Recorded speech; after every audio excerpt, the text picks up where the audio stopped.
하나님의 말씀 다 자리에서 일어나셔서 주님 주시는 말씀 받겠습니다. 오늘 우리에게 주시는 하나님의 말씀 시편 126편 1절에서 6절까지의 말씀입니다. 126편 1절에서 6절입니다. 126편. 여호와께서 시온의 포로를 돌려보내실 때에 우리는 꿈꾸는 것 같았도다. 그때에 우리 입에는 웃음이 가득하고 우리 혀에는 찬양이 찼었도다. 그때에 문나라 가운데서 말하기를 여호와께서 그들을 위하여 큰 일을 행하셨다 하였도다. 여호와께서 우리를 위하여 큰 일을 행하셨으니 우리는 기쁘도다. 여호와여, 우리의 포로를 남방 시내들같이 돌려보내소서. 눈물을 흘리며 씨를 뿌리는 자는 기쁨으로 거두리로다.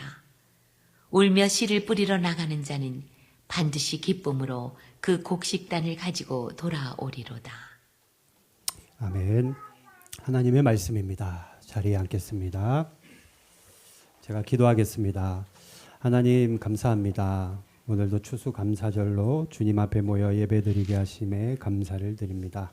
오늘 하루뿐만 아니라 평생 주님 바라보며 감사하는 저희 되게 하여 주시옵소서. 오늘도 주시는 말씀 빼앗기지 않도록 지켜주시고 은혜의 시간 되게 하여 주시옵소서. 예수님의 이름으로 기도드립니다. 아멘. 반갑습니다. 한 주간 잘 지내셨나요? 여러분 냉장고에 음식이 있고 우리가 그리고 여러분이 입을 옷이 있고 또 여러분 오늘 밤에 돌아가서 잠잘 곳이 있으면은 전 세계 인구의 75%보다 부자다라는 것을 기억해야만 해요. 게다가요, 여러분들 지갑에 아주 작은 돈이지만 또 내가 좀 쓸 수 있는 돈이 있고 그리고 또한 내가 가고 싶은 곳, 그래도 내가 시간 있으면 어디 갈 수 있잖아. 그렇게 여러분이 생각한다면 그런 형편이라면 여러분들은 세계 18% 안에 드는 부자입니다. 뿐만 아니에요. 내가 지금은 몸이 조금 아프기도 하고 여기저기 쑤시기도 하지만 내가 오늘 지금 살아서 이렇게 예배드리고 있다는 것은 지난주에 죽은 100만 명보다 행복한 사람이다. 100만 명이 지난주에 죽었다라는 거예요. 오늘 우리가 추수감사절 보냅니다.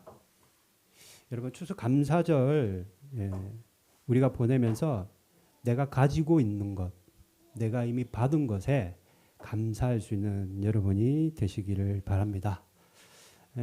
제가 시편 말씀 준비하면서 이 말씀이 추수감사절에 주시는 하나님의 뜻이 무엇일까 생각했는데요. 오늘 주시는 말씀이 여러분들에게 삶에 꼭 적용되기를 바랍니다. 오늘 시편 말씀은요, 유다 사람들, 남유다 사람들이 바벨론, 지금의 중동에 가면 이라크라는 나라가 있어요. 그 이라크라는 나라의 포로의 삶을 살았다라는 겁니다. 무려 70년 동안 나라를 잃고, 그죠? 고향을 떠나 외딴 나라에서 살아가야 됐다. 70년이면 한 세대 정도 되겠다, 그죠? 70년을 나라를 잃고 살았는데, 여러분, 하나님 믿으면 복 받아야죠. 하나님 믿으면 축복을 많이 받아야죠. 그런데 왜 70년이나 포로 생활을 했을까? 유다 사람들은 하나님의 선택을 받았고 축복을 많이 받았다고 우리가 들었는데 왜 70년이나 남의 나라에 가서 포로 생활을 했을까? 왜 이런 비극을 만났을까? 두 가지 이유가 있습니다. 첫 번째, 하나님의 말씀을 불순종했다. 하나님의 말씀을 듣기는 들었어요. 그런데 그 말씀에 불순종했다. 예레미야 25장 8절 9절을 같이 한번 읽어볼까요? 같이 있습니다. 시작. 그러므로 만군의 여호와께서 이와 같이 말씀하시니라. 너희가 내 말을 듣지 아니하였느니라. 9절. 보라, 내가 북쪽 모든 종족과 내 종 바벨론의 왕 느부갓네살을 불러다가 이 땅과 그 주민과 사방 모든 나라를 쳐서 진멸하여.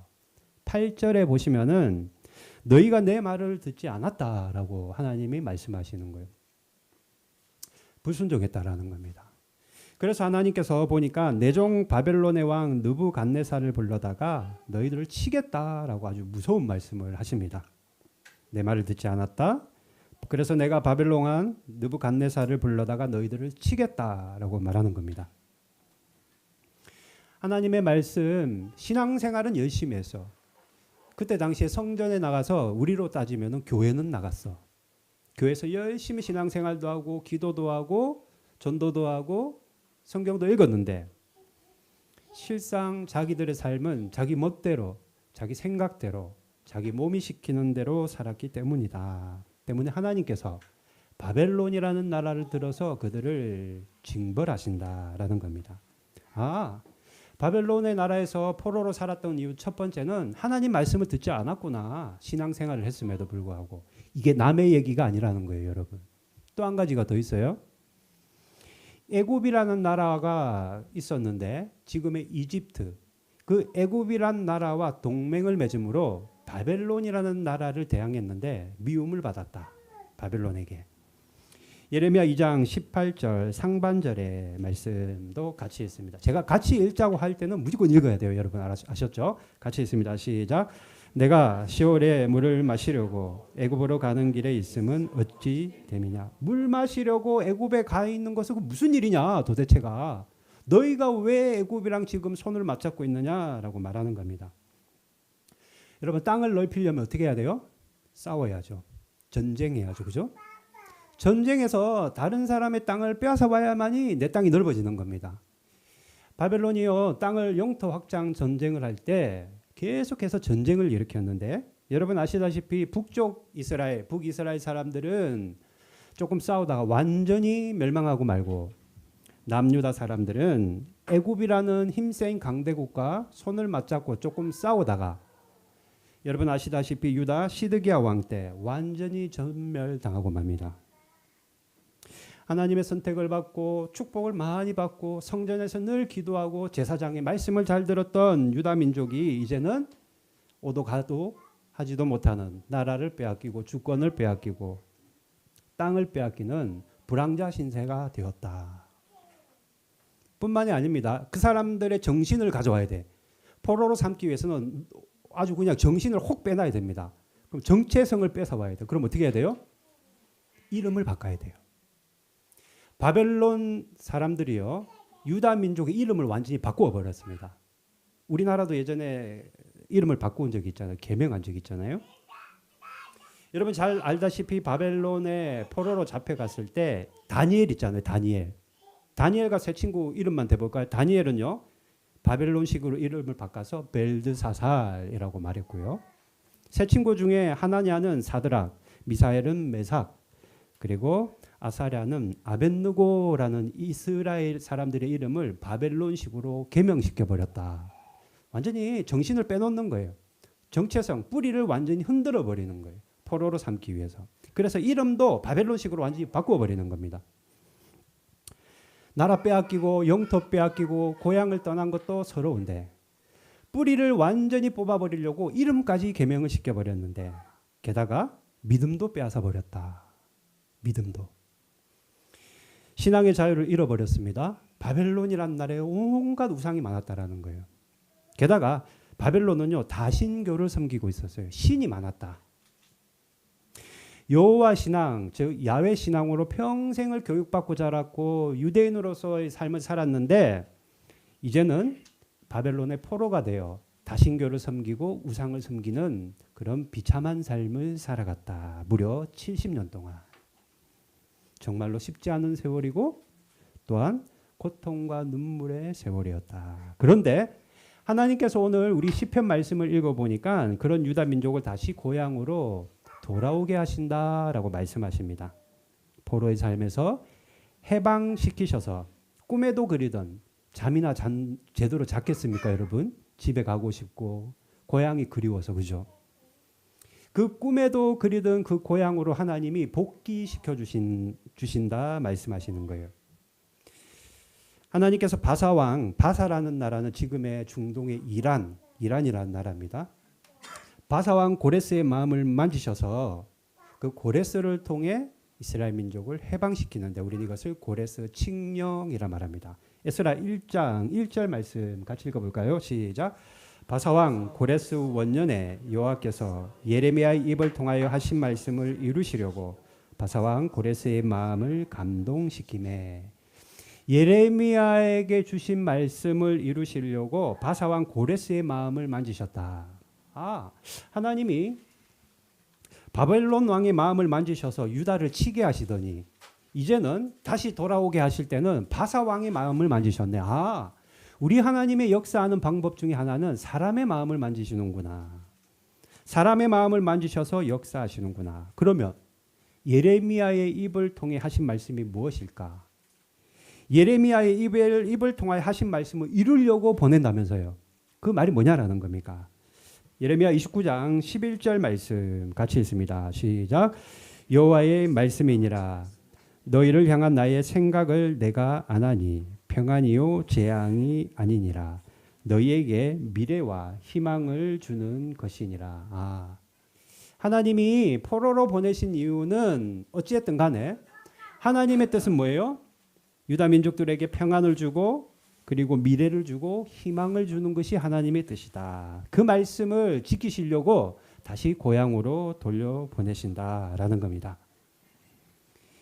여러분, 하나님이요 간절히 바라시는 것은 유다 민족의 그 밝은 미래와 그리고 희망과 그리고 평안이었다. 비록 그들에게 아픈 매를 들긴 하셨지만 유다 민족에게 바라는 것은 그들의 미래와 희망과 평안이었다. 그래서 하나님이 다시 그들을 고향으로 돌려보내셨다라는 거예요. 기분 좋아요, 안 좋아요? 대끼리죠, 그죠? 기분이 엄청 좋은 거예요. 고향으로 돌아가니까. 유다 사람들이요, 이때 당시에 이때 기분을 마치 꿈꾸는 것 같았다라고 성경은 기록합니다. 꿈꾸는 것 같았대요. 우리 그럴 때 있잖아요. 이게 꿈이야 생시야 할 때 있지 않습니까? 좋으신 하나님, 자식들에게 매를 한 차례 들어서 때리긴 하셨는데 어떻게 해서든지 그 자식들을 바로 세우려고 매를 때리시고 아플까봐 싸매고 꽁꽁 닦아주시면서 붙잡아 주시면서 자비를 베풀어 주시는 하나님, 어떻게 해서든지 자녀들을 똑바로 세우시려고 하나님께서 그들을 포로의 삶을 허락하셨던 것이다. 자, 지금부터 잘 들어야 돼요. 그런 의미에서 볼 때 우리 역시 오늘 이 자리에 앉아 계신 여러분들 역시 바벨론에서의 포로의 삶을 살아가고 있는 분들이 계실지도 모르겠습니다. 바벨론에서의 삶은 고향을 떠나고 주권을 잃어버린 아픔의 삶이고 헤어짐으로 인한 슬픔의 삶이고 또한 소망을 잃어버린 상실의 삶이다. 지금 내 인생이 그런 것을 지나가고 있는 것 같다. 하나님을 믿는다고는 하는데 도저히 하나님의 임재를 누릴 수 없는 것 같고 하나님은 은혜 주기를 원하신다고 말씀하셨는데 내 인생에는 하나님의 은혜가 전혀 내리지 않는 것 같다. 그러니 내 마음이 쫙쫙 갈라지고 메마른 심령과 사막과 같이 황폐한 마음을 가지고 지금은 내 마음이 그런 마음으로 살아가고 있다라고 여기는 분이 계실 수도 있습니다. 하나님이 자꾸 멀게만 느껴지고 신앙생활을 해도 그죠? 예전과 같은 은혜의 단비가 내리지 않는다.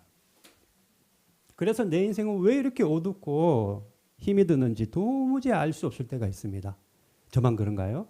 여러분 다 그럴 겁니다. 어쩌면 이 자리에 앉아 계신 여러분들 중에 바벨론으로 끌려간 포로기와 같은 삶을 살아가는 분들이 분명히 말은 안 해도 우리 주님은 아시잖아요. 분명히 계실 것이다. 그런데 오늘 하나님이 우리에게 주시는 말씀을 꼭 붙잡아야 될 것은 하나님은 저와 여러분을 고향으로 하나님의 나라로 다시 돌려보내시기를 원하시며 회복시키시기를 원하시는 하나님이시다. 하나님이요, 여러분들 인생에 큰 일을 행하신다. 오늘 성경을 통해 우리에게 명확하게 말씀하십니다. 3절 말씀 같이 한번 읽어볼까요? 3절입니다. 시작. 여호와께서 우리를 위하여 큰 일을 행하셨으니 우리는 기쁘도다. 기쁘도다. 하나님께서 큰 일을 행하신다. 누구를 위해서요? 여러분을 위해서. 큰 일이 뭡니까? 큰 일도 있고 작은 일도 있구나. 가장 큰 일은 뭐예요? 일단은 우리가 구원받은 일이에요. 여러분, 영원한 지옥불. 제가 이거 말씀 준비하면서 이거 예전에 제가 손가락을 약간 뒤인 적이 있었거든요. 열흘 동안 얼마나 그게 쓰리고 아픈지요, 여러분. 예, 막 진물이 나고 이러더라고요. 그런데 하물며 그 조금 손가락 뒤인 걸로도 우리가 그렇게 열흘 동안 아빠 호호 불고 그랬는데 영원한 지옥불에 들어가는 이거 형벌, 여러분 이거 우리가 어떻게 감당할 수 있겠습니까? 그런데 하나님이 우리를 위해 큰 일을 행하셨는데 영원한 지옥불로 들어가는 우리를 이 세상에서 건져내셨다. 건져내셨다. 지금은 우리의 삶이, 지금은 여러분의 삶이 바벨론에서의 삶처럼 척박하고 메마른 것 같지만 지금 여러분이 겪고 있는 이 고통과 고난의 시간들을 통해 하나님은 진리를 깨닫게 하시고 반드시 회복시켜 주신다라는 겁니다. 여러분 그거 아세요? 하나님이 주시는 이 고난은 한 가지 특징이 있습니다. 하나님이 주시는 고난은요, 분명히 하나님의 때가 되면 그냥 지나가 버려요. 여러분 작년에 여러분들이 고민하던 일 있잖아요. 그 일이 지금도 고민이 되는가요? 아마도 대부분은요. 그 일이 이미 해결이 됐거나 어떤 방법으로든지 그 문제가 바뀌어 있을 겁니다. 그죠? 하나님이 허락하시는 고난과 고통은 반드시 지나간다. 이제 내 인생에 소망이 없고 내 인생에는 미래가 없는 것 같고 내가 이제 이 나이에 내가 뭐 해서 뭘 하겠어. 내 인생에 이제 이렇게 아프다가 죽고 마는 거지. 고통만 남아있는 것 같다 여러분이 생각할지도 모르겠지만 여러분 유다 민족도 70년이 지난 후에 하나님이 돌려보냈듯이 우리 역시도 지금 내가 겪고 있는 이 아픔과 슬픔과 이 고통도 반드시 하나님의 때가 되면 지나간다라는 겁니다. 여러분 고통은 사라지는 것이다. 고난과 고통 자체가 하나님의 뜻이 아니기 때문입니다. 여러분 하나님이 여러분들을 아프게 하려고 너희놈들 한번 맛 좀 봐라. 여러분 고난을 주시는 게 아니에요. 뜻이 있다라는 거예요. 왜 고난을 주십니까? 그 C.S. 루이스라는 굉장히 유명한 학자가 있어요. 기독교 변증가. 이 사람이 뭐라 말하냐면 고난이란 내가 지금 고난을 만나는 이유는 말귀를 못 알아듣는 사람들을 향한 하나님의 마이크다라고 말합니다.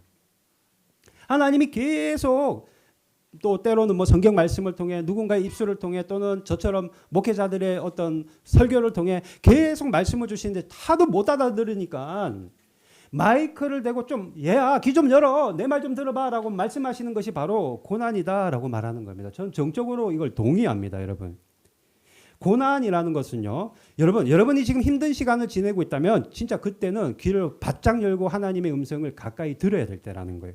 하나님이 마이크를 대고 말씀하시기 때문입니다. 그래서 그 말씀 하나님이 주시는 그 음성 감동에 귀를 기울이는 자는 그 고난이 절대 낭비되지 않습니다. 낭비되는 고난이 아니라는 거예요. 병원 가서 방사선을 대량으로 쏘면 어때요? 대부분은 무서운 질병에 걸리거나 죽습니다. 그러나 우리가 그 방사선을 조금만 쏘면 어떻게 합니까? 암을 치료하는 약이 되는 거예요. 여러분 병균이요 우리 몸에 조금 들어오는 거는요 우리에게 백신이 되는 겁니다. 스트레스 안 좋다 하지만요 조금의 스트레스는 우리 인생의 일의 능률을 올리는 효율성을 가져온다. 이거를 갖다 호메르시스 효과라고 말하는 거예요. 하나님께서는 여러분들의 인생의 고난과 고통과 힘듦과 괴로움을 주는 이유는 이 호메르시스 효과, 즉 백신의 효과를 통해 여러분들에게 깨달음을 주기 위해 하나님이 이런 고난과 고통을 허락하시는 것이다. 이걸 우리가 깨닫고 있어야 된다라는 거예요. 여러분이 아무리 지금 내 삶이 바벨론에서 살아가는 것 같고 내 삶이 아무것도 없이 다 잃어버린 삶 같다 할지라도 절대로 한탄해서는 안 됩니다. 은혜의 담배가 내리지 않는다고 좌절해서도 안 된다는 거죠. 지금은 내가 메마른 인생에서 여러분들이 살아가는 것 같잖아요. 그죠? 여러분들이 지금은 내가 갈라진 인생을 살아가는 것 같지만 반드시 하나님은 큰 일을 여러분들을 통해 행하시기 때문입니다. 하나님이 큰 일을 행하신다. 우리가 오히려 여러분 이렇게 생각해야 돼요. 내가 지금 너무 힘들다 삶이. 그 못 견디면 어떻게 해요? 못 견딘 사람들이 스스로 생을 마감하지 않습니까? 여러분들의 인생에 이런 고통과 고난이 있었다면 올 24년도 한 해 그런 일들을 여러분들이 겪으셨다면 하나님이 나에게 마이크를 대고 지금 말씀하고 계시구나 해서 깨달아야 되고 이럴 때 어떻게 해야 되냐면 내가 메말라 있어. 내 마음이 완전히 이제 냉랭해. 이럴 때는 어떻게 해야 되냐? 내 마음에 씨를 뿌려야 된다라는 거예요. 씨가 뭐예요? 여러분 믿음입니다. 믿음. 믿음의 씨를 고난의 때에 내 마음이 황폐할 때 오히려 믿음의 씨를 뿌리는 결단을 해야 된다. 하나님이 비를 내려주시지 않는다 하더라도 은혜의 단비가 내리지 않는다 하더라도 우리는 씨를 뿌려야 되는데 오늘 성경이 그걸 말하고 있어요. 5절 말씀 같이 한번 읽어볼까요? 5절 같이 있습니다. 시작. 눈물을 흘리며 씨를 뿌리는 자는 기쁨으로 거두리로다. 지금은 눈물이 나요. 왜 눈물이 안 나겠습니까? 그냥 피눈물이 나는 사람도 있겠죠. 지금은 물론 비가 오지 않으니 씨는 뿌리긴 뿌렸는데 비가 안 오니 금방 타서 말라 죽을 것 같지만 여러분 그럼에도 불구하고 우리는 씨를 뿌려야 되는데 눈물이 나더라도 씨를 뿌리는 자들은 믿음을 뿌리는 자들은 하나님의 하실 일을 보게 되는 거예요. 여러분 씨를 뿌린다라는 거는요. 우리가 진짜 제가 이렇게 얘기했다 진짜 씨 뿌리는 사람 없을 거 아니에요. 밖에 나가서. 씨를 뿌린다라는 것은 여러분 믿음을 뿌린다는 것인데 여러분 믿음을 뿌린다는 건 이런 겁니다. 하나님이 여러분들을 통해 하신 그 그림을 볼 수 있어야 된다. 큰 그림을 볼 수 있어야 된다. 여러분 하나님이 여러분들에게 아주 빅 플랜을 가지고 계신 걸 믿으십니까? 여러분 인생에 하나님이 큰 그림을 가지고 계시다라는 거예요. 지금은 눈앞에 고통에 우리가 묶일 수도 있지만 하나님은요 이미 여러분들 인생에 아주 큰 그림, 빅 플랜을 가지고 있다. 제가 요즘에 그 새벽에 이제 기도하다가 한날 무심코 여기서 제 기도를 하다가 무심코 이렇게 쳐다봤는데 십자가가 있는 거예요 앞에. 평소에는 늘 십자가 봐도 아무 생각이 없었거든요. 이 십자가가요 여러분 어떻게 해서 이 자리에 온 건지 아십니까? 한국 돈 40만 원 주고 샀어요 이거를 십자가를. 아 글쎄 근데 이거를 한국에 가지고 오려니까 운송비만 80만 원이야. 배보다 배꼽이 더 커. 고민하다. 그렇다 빨리 오지도 않아. 배로 실어 보내면 한두 달 그냥 지나가는 거예요. 일본에는 이렇게 큰 십자가가 또 없더라고요. 제 아내와 고민하다가 그냥 한국에 개척하는 교회 있으면 우리 거기다 기부하자, 기증하자 결정을 했어요.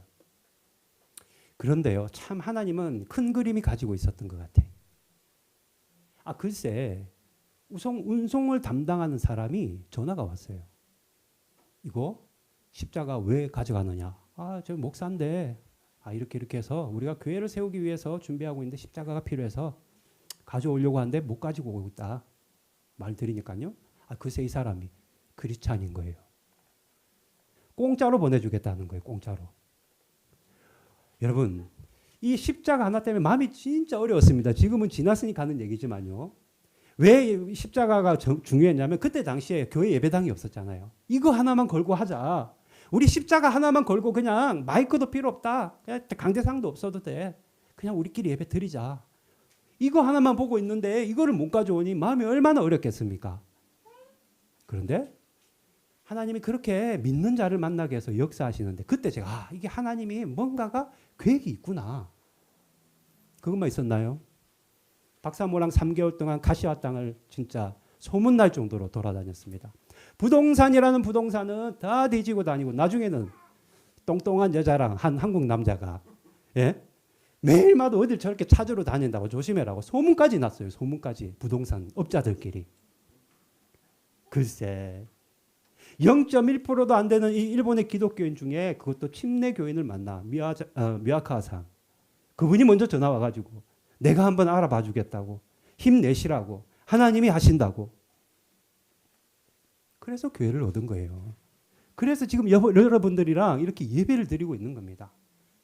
하나님이 이 십자가 때문에 아파하는 우리를 위해서 믿는 사람을 만나게 하시고 예배당을 못 얻어서 날마다 낙심하며 절망하며 돌아가는 우리를 위해 0.1%밖에 안 되는 일본에서 기독교인 그것도 침례 교인을 만나게 하셔서 이렇게 예배당을 우리에게 허락해 주셨다. 그렇구나. 하나님은 지금은 우리 눈에 보이는 게 아무것도 없다 할지라도 당신만의 큰 그림이 있고 하나님의 플랜이 있고 계획이 있구나라는 것을 다시 한번 깨닫게 되었다라는 겁니다. 여러분. 하나님이 여러분들 인생에 지금은 내 인생에 정말로 아무것도 없는 것 같고 밑바닥 같다 할지라도 하나님은 하나님의 계획이 있으시고 여러분을 위해 큰 그림을 가지고 계심을 여러분 믿음으로 바라볼 수 있어야만 합니다. 그것이 바로 믿음의 씨를 뿌리는 거예요. 그게 바로 씨를 뿌리는 겁니다. 기네스북에 기록된 세계에서 제일 오래 산 사람이 114세. 사진 하나 보여주시겠어요? 이 사람입니다. 올 4월 달에 이분이 돌아가셨어. 114세인데 되게 건강해 보이죠. 이 사람 이름이 후안 빈센트 페레스라는 분입니다. 뭐 4월 달이니까 얼마 안 됐죠. 돌아가신 지도. 근데 이분이요. 세계대전을 2번을 봤다라는 거예요. 세계대전을. 100세를 넘게 살았으니. 여러분, 텔레비전 발명되는 걸 이 사람이 목격했대. 텔레비전 발명되는 거를. 달에 착륙하는 것을 직접 텔레비로 봤대. 그 당시에. 그래서 이분이 이 빈센트 이분이 돌아가시기 전에 기자가 이제 인터뷰를 한 거예요. 인터뷰를 했는데 아니 저기 어떻게 그렇게 오랫동안 건강하게 장수할 수 있습니까? 물었다라는 겁니다. 그러니까 빈센트가 하는 말이 열심히 일하고 여러분 열심히 일하십시오. 열심히 일하고 휴일에 쉬며 일찍 잠자리에 드는 것이다. 그런데 가장 중요한 것은 무엇보다도 하나님을 항상 사랑하며 하나님이 하신다는 믿음을 가지고 사는 것이다 라고 장수의 비결을 말하더라는 거예요. 우리 삶에서 가장 중요한 것은 가장 나에게 가치가 있고 내가 평생을 그것을 붙잡고 살아야 될 것은 하나님이 나를 위해 놀라운 계획을 가지고 계시다라는 것을 믿는 그 믿음이다라는 거예요. 114년을 살았는데 왜 힘듦이 없고 아픔이 없었겠습니까? 친구들하고 가족들은 다 죽었대 벌써. 자기만 살아남았대. 여러분. 그 상실감이 얼마나 컸겠어요. 그럼에도 불구하고 그가 이렇게 환하게 죽기 전까지 이렇게 환하게 건강한 모습으로 장수할 수 있었던 것은 고난 뒤에 감추어져 있는 그 하나님의 축복, 지금 우리 눈에는 보이지 않지만 감추어진 하나님의 빅 플랜과 그림을 하나님이 나를 위해 어마어마한 놀라운 계획을 가지고 계셔. 나 이렇게 살다 죽는 거 아니야. 하나님이 나를 위해 큰 그림을 가지고 계셔. 그 믿음. 그 믿음의 씨를 뿌렸기 때문이다라고 본인이 직접 말하는 겁니다. 여러분. 고난 뒤에 감추어진 여러분들 지금은 커튼이 이렇게 쳐져 있으니까 난 어떡하나 이제 어떻게 사나 고난만 보고 있지만 그 커튼이 열린 그 순간 하나님이 예비하신 크고 놀라운 큰 그림들이 여러분 앞에 펼쳐지게 되는데 우리는 그것을 믿고 바라봐야 된다라는 겁니다. 그래서 하나님의 그 그림 있잖아요. 빅 플랜, 큰 계획. 그거를 바라볼 수 있는 사람이 바로 울면서도 지금은 울어요. 왜 안 힘들겠어요? 힘들죠. 그럼에도 불구하고 믿음의 씨를 뿌릴 수 있다. 믿음의 씨를 뿌릴 수 있다. 울면서도 씨를 뿌리는 자는 반드시 기쁨으로 지금은 울지만 곡식단을 거두게 될 것이다 라고 하나님은 오늘 우리에게 말씀하십니다. 6절 말씀 같이 읽습니다. 시작. 울며 씨를 뿌리러 나가는 자는 반드시 기쁨으로 그 곡식단을 가지고 돌아오리로다. 하나님이 우리에게 곡식단을 허락하시는데 여러분들의 인생 가운데 하나님이 계획하신 그 곡식단이 바로 풍요의 단이고 구원의 단이고 건강의 단이고 형통의 단이다. 하나님은 우리에게 복 주시기를 원하시는 기복이 아니에요. 하나님은 당신의 자녀들이 다 형통하게 잘 살기를 바라시는 좋으신 아버지이시기 때문입니다. 2024년도 벌써 11월 달이에요, 여러분. 그죠? 얼마 안 남았어요.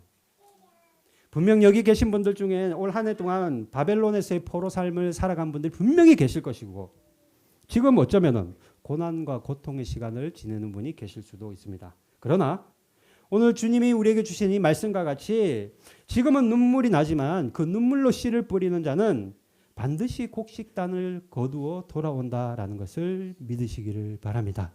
오늘 주신 이 말씀, 하나님이 내 인생의 큰 그림을 가지고 계시구나. 내가 믿음으로 그거를 바라보겠다. 이것이 바로 믿음의 씨를 뿌리는 것이구나.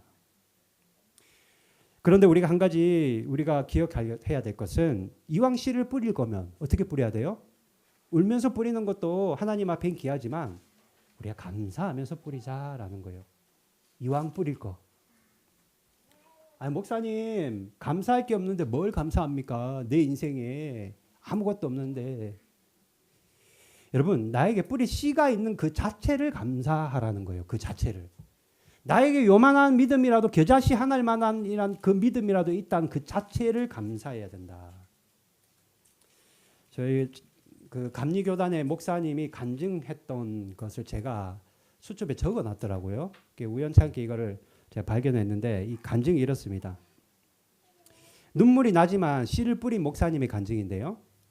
이 감리교회 목사님이 사모님이 위암에 걸렸다라는 거예요. 위암. 사모님이 위암 판정을 받았는데요. 이 판정을 받은 후에 사모님이 밥을 안 먹는 거예요. 밥을 안 먹어요. 잘 먹고 항암을 잘 맞아야지 치료를 할 건데 사모님이 밥을 안 먹습니다. 왜 저 사람이 음식을 안 먹을까? 뭐라도 먹어야지 저 독한 약을 견뎌내고 막 약이라도 먹을 건데 저 사람이 왜 저럴까? 목사님이 그렇게 걱정했다라는 거예요. 그런데 훗날 이제 목사님이 알게 된 것은 이런 거예요. 사모님이 그랬다는 거죠. 한창 나이에 내가 이 지경이 된 것이 개척교회 시절의 그 극심한 스트레스 때문에 그 고생 때문이라는 생각이 들었다라는 겁니다. 병이 걸리니까. 그럴 수 있죠, 그죠? 개척교회 때 엄청나게 고생을 한 것 같아요. 그러니까 개척교회 시절에 교회 일 때문에 스트레스를 많이 받아서 내가 이 암에 걸렸다. 그 생각을 가지고 있으니까 밥을 못 먹는 거예요. 자꾸 저 남편 때문에 내가 목사를 만나서 저 남편 때문에 내가 이 병에 걸렸다는 원망이 들고요. 자연스럽게 누구에 대한 원망이 듭니까? 하나님에 대한 원망이 든다. 하나님에 대한. 왜? 하나님 일을 하다가 지금 병에 걸렸잖아요. 그런데 어느 날 목사님이요. 그때 당시에 감리교 신학대학교에 지금은 이제 오래됐는데 윤성범이라는 학장님이 계셨습니다. 이 윤성범 학장님을 이 목사님이 찾아간 거예요. 스승이니까. 근데 학장님이 이러는 거죠. 목사님 얼굴 왜 그렇게 상했습니까? 왜 그렇게 얼굴이 어두워요? 무슨 일 있나요? 이렇게 물어보니까 이 목사님이 자초지정을 다 얘기했다라는 거예요. 뭐 숨길 게 뭐가 있겠어요? 가만히 듣고 있더니 나이 많은 학장님이 한 가지 제안을 하는 겁니다. 노트 한 권 사서 볼펜 한 자락, 노트 한 권 사서 사모님한테 주시오. 그리고 사모님에게 감사할 일 생각나면 한번 적어보라고 말하시오. 라더라는 거예요. 무슨 그거 적는다고 암병이 떠나가겠어? 목사님도 반신반의하면서 혹여나 그래도 지푸라기라도 잡는 심정으로 그거라도 하면 저 사람이 조금이라도 기운을 차릴까 싶어. 볼펜 한 자락, 노트 한 권 사서 아내에게 갔더니 아내가 면박과 타박을 얼마나 주는지 내가 지금 위암에 걸렸는데 이깟 노트에다 감사 제목 적을 게 뭐가 있냐고 그렇게 버럭버럭 화를 내더라는 겁니다. 여러분 그렇죠? 암 걸렸는데 뭐가 감사가 있겠어요? 그것도 주님 일 하다가 내 일 하다가도 아니야. 예수님 일 하다가 암에 걸렸는데. 그러나 남편이 그거를 갖다가 놔두고 가니까 그걸 볼 때마다 자꾸 걸리니 그냥 하나씩 적기 시작했대요. 하도 남편이 부탁하고 가니 할 수 없이 그냥 한 줄 두 줄 끄적끄적 이렇게 적기 시작했는데 감사할 게 없으니까 아주 평범한 거 있잖아요. 예를 들면 이런 거예요. 식당에 갔더니 직원이 상냥하더라. 이거를 적는다라는 거예요. 식당에 갔더니 한국은 그렇잖아요. 깍두기가 맛있더라. 이걸 적는 거라. 말하지도 안 했는데 반찬을 리필해 주더라. 이거 감사에 적는 거예요. 여러분 어때요? 이거 아주 우리 일상에서 평범한 일 아닙니까? 그죠? 이게 감사 여러분 우리 하나요 평상시에? 식당에서 여러분 깍두기가 누가 이렇게 말도 안 해도 직원이 갖다 주면 감사합니까? 글쎄요. 예. 그러니 아주 평범한 일부터 적을 게 없으니까 적기 시작했다라는 거예요. 문득문득 생각나는 게 있으면 남는 게 시간이니까 노트는 늘 앞에 있고 갈 데도 없고 집에만 있으니까 그냥 머릿속에 생각나면 그냥 적는 거예요. 한 줄이라도. 아주 사소한 것부터. 그런데 이 사모님이 하는 말이 적다 보니까 자꾸 적게 된다는 거예요. 처음에 뭐 적을 게 있냐고 남편을 그렇게 타박했는데 적다 보니까 또 적고 되고 다음날 돼 보니까 또 적고 있는 거예요. 본인이. 그런데 여러분 그 감사 일기를요 우리가 적다 보니까요 조금씩 마음이 조금 이렇게 희망이 생기더랍니다. 그러면서 극기야는요 내가 내 일하다가 이렇게 병에 걸린 것도 아니고 하나님이 일하다가 이 병에 걸렸는데 죽으면 그래도 천국은 가겠지라는 생각이 들더라는 거예요. 죽을 때 죽더라도 일단은 죽을 때 죽더라도 내가 하나님의 일을 하고 죽는 거니 천국 가지 않겠느냐는 마음이 불현듯이 들더라는 겁니다. 그래서 그냥 하나님이 나를 이대로 살려두시면 감사하고 이대로 죽더라도 나는 어차피 천국 가니까 더 감사할 것이다 하고 그냥 계속 감사를 적었다라는 거예요. 이게 뭐예요? 눈물로써 지금 씨를 뿌린 겁니다. 이게 감사의 눈물로써 씨를 뿌렸더니 모르겠어요. 우연인지는 어떤지 모르겠는데 감사를 적기 시작하고 6개월이 지나서 병원에 정기검진을 갔는데 완치 판정을 받아버렸습니다. 이걸 우리 목회자들 모인 데서 간증을 하시는 거를 제가 그때 정확하게 언제인지 모르겠는데 제가 노트에 적어놓은 거 보니까 제 나름대로 은혜를 많이 받았던 것 같아요. 전에는 통증 때문에 위암이 그렇게 통증이 심하다고 하더라고요. 통증 때문에 종일 몸을 새우처럼 하고 있었다 하더라고요. 새우처럼. 그런데 점점점 감사를 적기 시작하니까 통증이 사라지더니 이전에는 일어나지도 못했는데 다리에 힘이 없어서 왜? 못 먹으니까 못 먹는데 힘이 어디 있어요. 이제는 벌떡벌떡 다리에서 힘이 생겨 일어나고 암세포가 완벽하게 사라졌는데 흔적은 남아있다. 의사가. 그 자리가 있대요. 저는 모르겠지만 암세포가 완전히 사라졌다. 완치 판정을 받고 그때 제가 기억하기로는 5년이 지나서 이제 우리 목회자들 앞에서 간증을 한 거예요. 분명 여러분 암병 걸리면 어떻게 해요? 눈물 나오죠. 피눈물이 나죠. 내가 어떻게 하다 내 인생에 이런 몹쓸병에 걸려가지고 저 목사 남편 때문에 하나님 때문에 내가 스트레스 받아서 이런 병 걸렸다고 한탄하고 한탄할 수밖에 없는 그 상황 가운데도 너무나도 암울하고 희망과 소망이라고는 없는 것 같은 그런 상황에도 불구하고 그렇지 한번 적어보자. 감사하며 일기를 적고 씨를 뿌렸더니 어떻게 해요? 오늘 진짜 예수님 말씀과 같이 곡식으로 기쁨으로 단을 거두어 드렸는데 그 단이 무슨 단입니까? 회복과 건강의 단을 거두었다. 이게 남의 일입니까 여러분? 이게 바로 우리에게 일어날 수 있는 하나님의 은혜이고 축복이다라는 겁니다. 성도 여러분, 추수감사절이니까 오늘 하루 반짝 감사하는 게 아니에요. 구약 성경에 보시면 하나님께서 세 가지 절기를 말씀하셨잖아요. 6월절, 맥주절, 77절. 절기를 왜 주셨어요? 6월절이 뭡니까? 살려주셔서 감사하다라는 거예요. 맥주절은요. 먹을 거 줘서 감사하다라는 거예요. 감사하라는 거예요. 1년 내내 감사하라고 우리에게 절기를 주신 겁니다. 여러분.